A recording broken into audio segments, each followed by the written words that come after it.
झारखंड को हिंसा का हब बनाने की हो रही साजिश। रांची में हुई हिंसा में बाहरी लोगों के हाथ होने की खबर से संदेह को मिला बल। ठीक 2 महीने पहले लोहरदगा में हुई हिंसा में भी यही पैटर्न था उपद्रवियों का। नमस्कार, आजाद सिपाही के विशेष में आपका स्वागत है। मैं हूं राकेश सिंह। झारखंड की राजधानी रांची में 10 जून को जो कुछ हुआ उसकी एसआईटी जांच चल रही है। इसी बीच ऐसी सूचनाएं भी मिल रही हैं जो चौंकाने वाले हैं। इन सूचनाओं के अनुसार रांची में उपद्रव कराने के लिए एक गहरी साजिश रची गई थी और इस साजिश के तार सहारनपुर के रास्ते उन विदेशी संगठनों से जुड़े हैं जो लगातार मजबूत हो रहे भारत को आतंक और हिंसा की आग में झोंकना चाहते हैं। रांची की हिंसा का पैटर्न बताता है कि ठीक 2 महीने पहले 10 अप्रैल को लोहरदगा में रामनवमी की शोभा यात्रा पर हुआ हमला भी ऐसे ही तत्वों की साजिश का नतीजा था। इसके बाद उत्तर प्रदेश के कानपुर, सहारनपुर, प्रयागराज और दूसरे शहरों के साथ पश्चिम बंगाल के मुर्शिदाबाद और हावड़ा में हुई हिंसा का पैटर्न भी ऐसा ही था। हर एक घटना की शुरुआत में पुलिस को या फिर किसी धार्मिक स्थल को निशाना बनाया गया ताकि दंगा अधिक तेजी से फैले।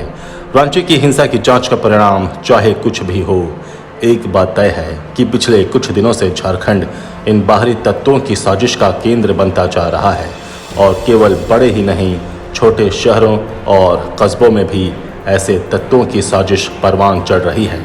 इस खतरनाक परिस्थिति में हर एक झारखंड वासी के लिए यह गंभीर चिंता का विषय होना चाहिए कि जिस शहर में हम रहते हैं, जहां से हमारा अतीत और भविष्य जुड़ा है, उसे हम चलता हुआ देख सकते हैं।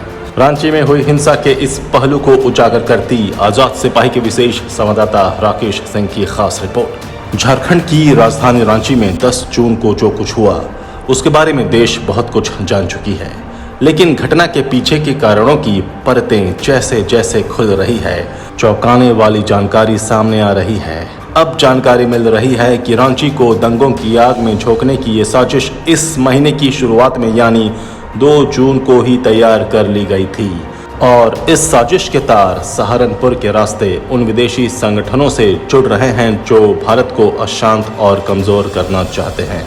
सूत्रों पर भरोसा करें तो रांची में 10 जून को हुई हिंसा की साजिश यूपी के सहारनपुर से आए करीब दर्जन भर लोगों ने रची थी। कहा जा रहा है कि ये लोग 2 ग्रुप में आए थे और इन्होंने बस की सवारी की थी। ट्रेन से इसलिए नहीं आए थे कि इनका चेहरा कहीं न कहीं सीसीटीवी में कैद हो जाता। इसलिए ये आरोप कि इस हिंसा में किसी बाहरी तत्व का हाथ है गलत नहीं दिख रहा है। रांची में हुई हिंसा के कारणों की पड़ताल के दौरान साफ हो गया है कि 10 जून के उपद्रव का ब्लूप्रिंट 7 जून को ही तैयार कर लिया गया था। मुस्लिम समुदाय के एक वर्ग के विरोध के बावजूद 10 जून को प्रदर्शन करने का फैसला किया गया और इसके लिए उन युवाओं को तैयार किया गया जो इस तरह की वारदातों में शामिल रहते हैं। सहारनपुर से आए युवकों को रांची में लॉज में ठहराया गया था। वे अपने साथ कुछ पोस्टर और अन्य सामग्री भी लाए थे।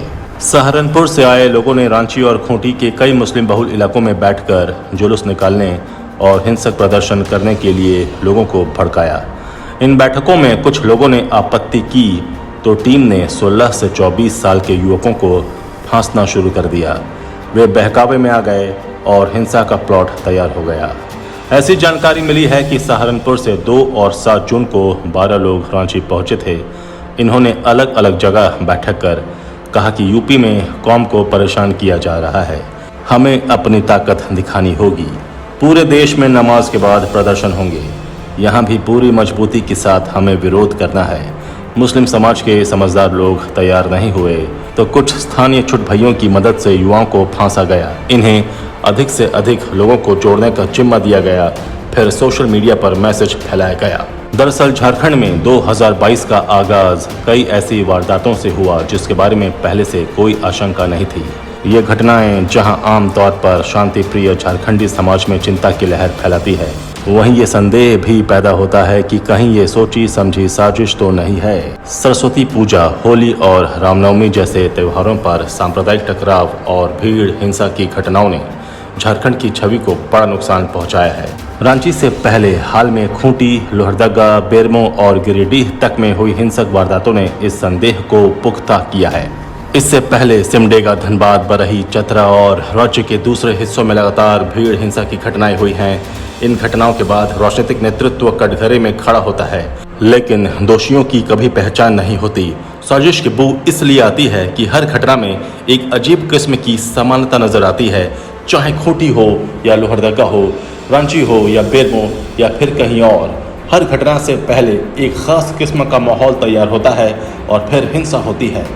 एक है पूरे देश की हिंसा का पैटर्न। यहाँ गौर करने वाली बात यह है कि यूपी समेत 5 राज्यों में हुए विधानसभा चुनाव के बाद से ही देश भर का सांप्रदायिक माहौल अचानक खराब हो गया है।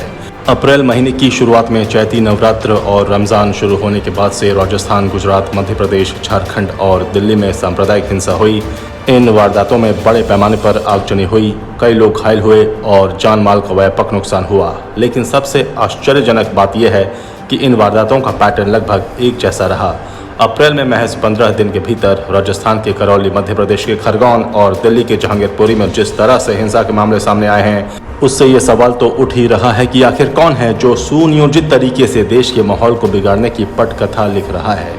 इस तरह की घटनाओं की पटकथा कहाँ लिखी जा रही है और खुफिया विभाग को भनक तक नहीं लग रही है। इन सभी स्थानों पर हिंसा की शुरुआत या तो पुलिस पर हमले से हुई या फिर धर्मस्थल पर हमले से। ऐसे में स्वाभाविक तौर पर यह निष्कर्ष निकाला जा सकता है कि यह हिंसा महज संयोग नहीं बल्कि एक साजिश थी। जानकारी के अनुसार इन दंगों को अंजाम देने में चुप्पी की साजिश थी, जिसका मकसद पूरी तरह से व्यवस्था को पंगु बना देता था।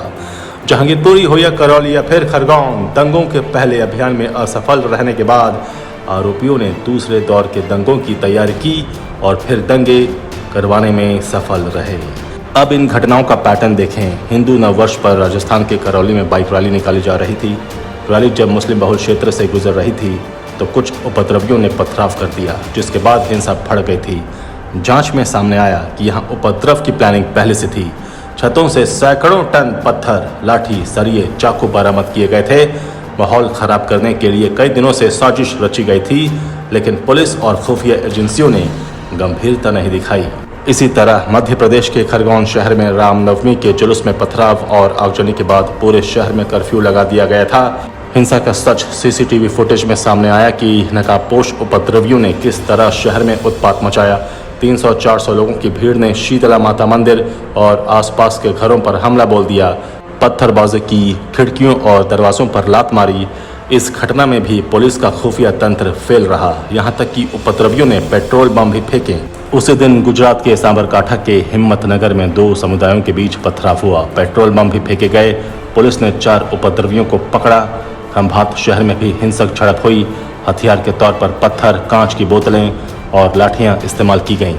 नई दिल्ली के जहांगीरपुरी में हनुमान जयंती पर निकाली जा रही शोभा यात्रा के मस्जिद के करीब पहुंचने पर हिंसा भड़की।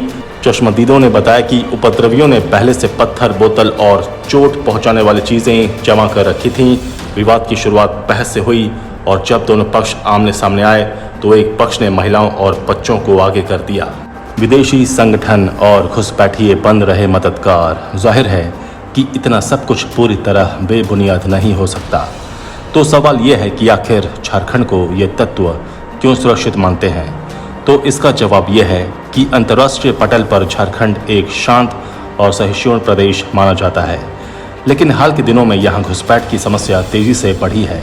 बांग्लादेश सीमा से सटे झारखंड के इलाके का इस्तेमाल कर बांग्लादेशी यहाँ आ रहे हैं। बंगाल के मालदा और मुर्शिदाबाद के रास्ते भी अधिकांश बांग्लादेशी यहाँ पहुँच रहे हैं। झारखंड में अधिकांश बांग्लादेशी फरक्का, उधवा, पियारपुर, बेगमगंज, फुदकलपुर, अमंद, श्रीधर, दियारा, बेलूग्राम, चांदशहर और प्राणपुर से आते हैं। पुलिस का मानना है कि बांग्लादेशियों के आने से अपराध व देश विरोधी गतिविधियां बढ़ी हैं। इन लोगों ने वोटर आईडी, आधार कार्ड, ड्राइविंग लाइसेंस तक बनवा रखा है। इन इलाकों में जमात उल मुजाहिदीन बांग्लादेश और पॉपुलर फ्रंट ऑफ इंडिया जैसे प्रतिबंधित संगठन की मजबूत पकड़ हुई है। साहिबगंज, पाकुड़, धनबाद समेत अन्य जिलों में जेएमवी के आतंकियों की गतिविधि रही है। पाकुड़ से संदिग्ध आतंकियों की गिरफ्तारी भी हो चुकी है। आज़ादी के 75 साल बाद इस तरह की घटनाओं ने झारखंड को झकझोर कर रख दिया है। झारखंड के लिए इस तरह की घटनाएं खतरे का संकेत है। दरअसल पिछले कुछ दिनों से राज्य के विभिन्न हिस्सों से जिस तरह की अप्रिय वारदातों की सूचना आ रही हैं, उससे साफ लगता है कि झारखंड का आगे बढ़ना कुछ लोगों को पच नहीं रहा है। अब समय आ गया है कि इन परिस्थितियों पर गंभीरता से विचार करना होगा और ऐसे तत्वों के खिलाफ कड़ी कार्रवाई करनी होगी जो हिंसा फैलाते हैं।